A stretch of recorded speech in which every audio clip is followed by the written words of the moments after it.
Hello, I'm urologist Omer Erdamakaya. Today I'll give you a short video presentation on selective androgen receptor modulators, SARMs. As it can be understood from the name selective, these are modulators that act as tissue selective, and organ selective, and are used for 20 to 30 years. There are models developed for prostate cancer and breast cancer. Popular ones among the athletes are muscle building, and performance-enhancing ones. Unfortunately, these are illegal in the world. They are not approved for use in human health by any competent medical institution, but they are produced illegally in China and India and spread all over the world. It is mixed into protein powders. Sometimes, athletes can take it unintentionally and may experience negative results in doping controls. Last year, 4 fighters in the UFC were eliminated because of this. At the same time, when they looked at drugs sold in the UK under the name SARMs, about half had no SARMs. In other words, it is sold illegally and there are also fakes made illegally.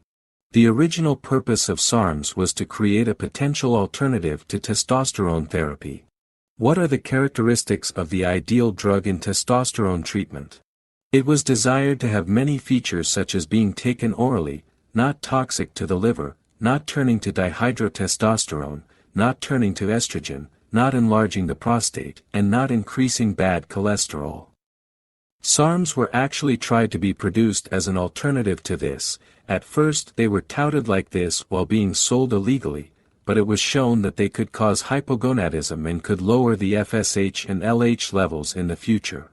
In fact, scientific studies are very limited, and studies have been done mostly on muscle wasting in the elderly and to increase bone density.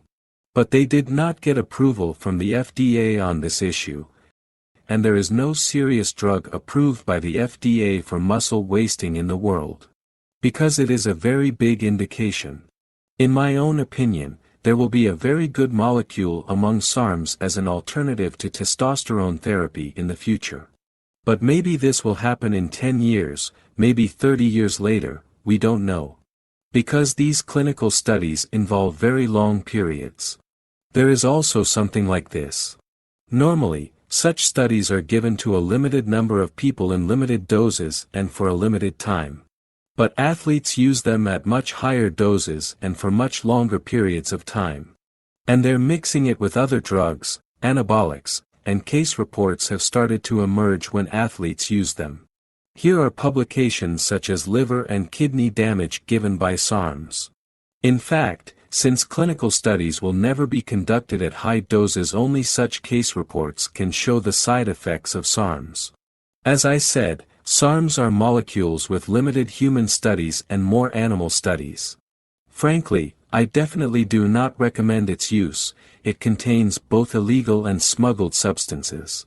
The products to watch out for also because the World Olympic Committee has now declared them doping. Thanks for listening, best regards.